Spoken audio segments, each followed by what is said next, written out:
Hello children, how are you. आज की हमारी वीडियो जो है वो प्रेजेंट कंटिन्यूअस टेंस के बारे में है। प्रेजेंट कंटिन्यूअस का दूसरा जो नाम होता है वो प्रेजेंट प्रोग्रेसिव टेंस भी होता है। इस वीडियो में आप इसके सारे रूल्स के बारे में जानेंगे और यदि आप इस वीडियो को पूरा देखते हैं तो आपको इस टेंस के बारे में कोई भी कन्फ्यूज़न नहीं होगा। सबसे पहली बात यह है, इन वाक्यों के अंत में रहा है, रही है, रहे हैं या हुआ है, हुई है, हुए का प्रयोग करते हैं। कहने का मतलब यह है the work is in progress at the moment. काम क्या होता है उस समय, उस मोमेंट में चल रहा होता है। जैसे मान लो ये है कि मैं वीडियो बना रहा हूँ इस समय, I am making video this time. The work is in progress. काम कैसा है? प्रोग्रेस में है। इसमें क्या होता है, इसकी जो हेल्पिंग वर्ब होती है चिल्ड्रन, वो होती है इज़, एम, आर, और जो मेन वर्ब होती है वर्ब की फर्स्ट फॉर्म में आईएनजी। जैसे मान लो प्ले है तो प्लेइंग, रीड है तो रीडिंग, आस्क है तो आस्किंग। लेकिन आईएनजी लगाने के कुछ रूल्स होते हैं। ओके, नॉर्मली हम आईएनजी लगाते हैं। जैसे मान लो आस्क लिखा हुआ है तो हमने आस्क में आईएनजी लगा दिया, आस्क प्लस आईएनजी। यदि सिट लास्ट में कोई वर्ब में कॉन्सोनेंट आ रहा है, उससे पहले वोवेल्स है, तो लास्ट वाले लेटर को हम डबल कर देंगे और उसके बाद में हम आईएनजी का प्रयोग करेंगे। जैसे सिट है तो सिटिंग। इसी तरीके से कोई वर्ब ऐसी जिसमें लास्ट में ई आ रहा हो तो ई को रिमूव करके हम आईएनजी लगाते हैं। इसी तरीके से लास्ट में कॉन्सोनेंट हो, उससे पहले कोई वोवेल्स आ रहा हो, तो जो लास्ट वाला लेटर होता है उसको हम डबल करके आईएनजी का प्रयोग करते हैं। बिगनिंग, राइटिंग और सिटिंग। अब हम बात करते हैं इस टेंस में किस तरीके से सेंटेंस बनाए जाते हैं। तो सबसे पहले यहाँ पर अफर्मेटिव सेंटेंस की बात करें तो अफर्मेटिव में सबसे पहले सब्जेक्ट, फिर इज़, एम, आर, वर्ब की फर्स्ट फॉर्म में आईएनजी, ऑब्जेक्ट और अदर वर्ड्स। अब बच्चों कहाँ पर हम इसका प्रयोग करेंगे, कहाँ पर हम एम का प्रयोग करेंगे, कहाँ पर हम आर का प्रयोग करेंगे। तो ही, सी, इट और सिंगुलर नाउन जो होते हैं, ओके, सिंगुलर नाउन संख्या में केवल एक होते हैं, उसमें हम इज का प्रयोग करेंगे। ओके चिल्ड्रन, आई के साथ एम का प्रयोग करेंगे और दे, वी, यू और प्लूरल नाउन जो होते हैं उनके साथ में हम आर का प्रयोग करेंगे। This tense is very easy. You can understand easily how we can make the sentences in this tense. इसी तरीके से यदि हम एग्जाम्पल में बात करें तो यहाँ पर जो अफर्मेटिव का एग्जाम्पल यदि हम लेते हैं तो अफर्मेटिव में ही इज़ वर्किंग हार्ड। यहाँ पर इज़ हमारी हेल्पिंग वर्ब है, वर्किंग जो है ये मेन वर्ब है। ओके, निगेटिव में क्या करते हैं, सब्जेक्ट, इज़, एम, आर का प्रयोग, वर्ब की फर्स्ट फॉर्म में आईएनजी, ऑब्जेक्ट और अदर वर्ड्स। जैसे इट इज़ नॉट रेनिंग, इसमें केवल क्या है, यहाँ पर हम इज़, एम, आर के बाद में नॉट का प्रयोग करेंगे और यहाँ पर जो सेंटेंस खत्म हो रहा है वो क्या हो रहा है, मेन वर्ब पर खत्म हो रहा है। आगे बात करते हैं, they are not studying with me. Okay, ये दे हमारा सब्जेक्ट है, इसके अकॉर्डिंग हमने आर का प्रयोग किया हुआ है। स्टडिंग आईएनजी मेन वर्ब है और विद मी यहाँ पर मी का जो यूज़ हो रहा है वो एज एन ऑब्जेक्ट हो रहा है। अब यस नो टाइप जो इंटरोगेटिव सेंटेंस है इसकी शुरुआत हेल्पिंग वर्ब से होती है। According the subject we have to use is, am, are. उसके बाद में सब्जेक्ट फर्स्ट फॉर्म में ING, object, other words. For example, are we complaining against you, is Ram reading the newspaper. Okay, इनकी शुरुआत किससे होगी, वर्ब से होगी, जिसमें सबसे पहले क्या शब्द आता है।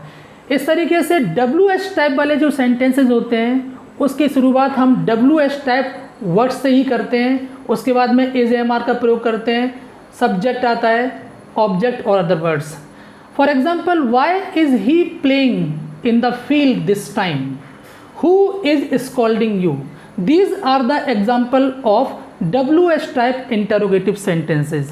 अब चिल्ड्रन मैंने आपको समझाने के लिए यहाँ पर हिंदी में कुछ वाक्य लिखे हुए हैं, फिर इंग्लिश में उसका ट्रांसलेशन जो किया हुआ है। रवि अपने घर जा रहा है। ओके, रवि इसमें सब्जेक्ट है, रवि के अनुसार रवि हमारा सिंगुलर है, इसके अनुसार हम इज लगाएंगे। Ravi is going to his home.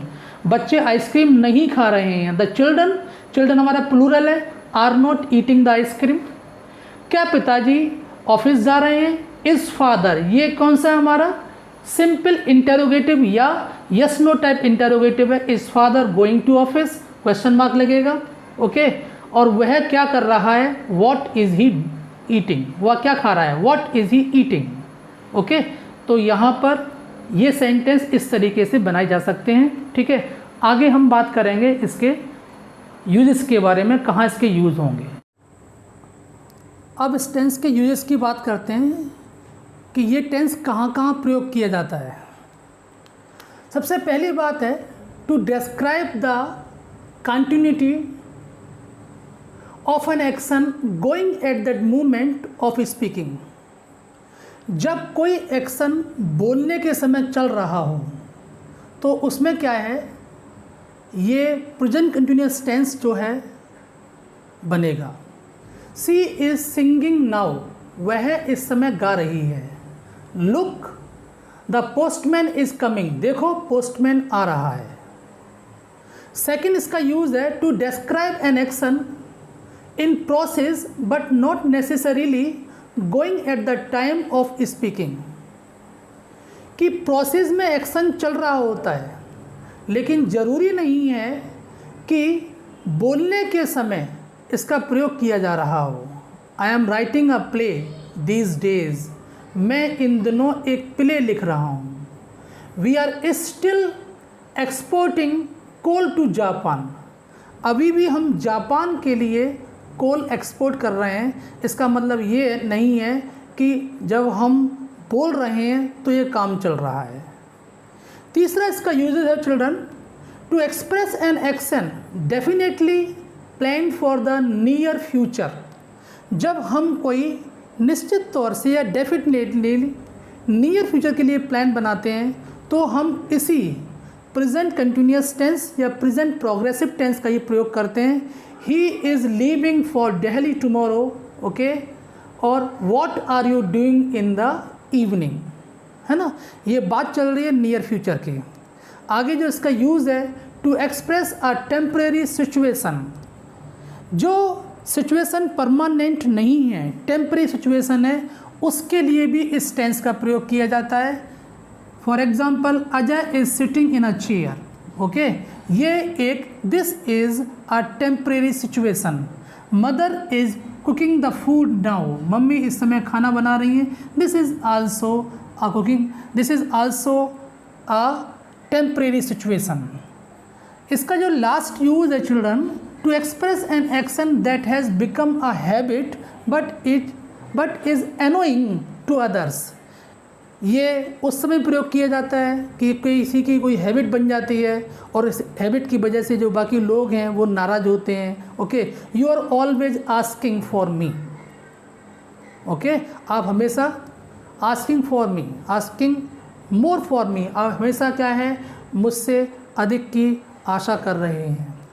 He is always making excuses, वह हमेशा बहाने बना रहा है। Okay, These all are the uses of this tense, ये सभी इस टेंस के यूजेज हैं। ओके, तो इन सिचुएशंस में, ऐसी कंडीशंस में हम प्रेजेंट कंटिन्यूअस टेंस का प्रयोग करते हैं। ओके, यदि आप प्रैक्टिस करेंगे तो निश्चित तौर से ये टेंस आपका अच्छा हो जाएगा और आप आसानी से इस टेंस के सेंटेंस बना सकते हैं। Okay, thank you for watching this video.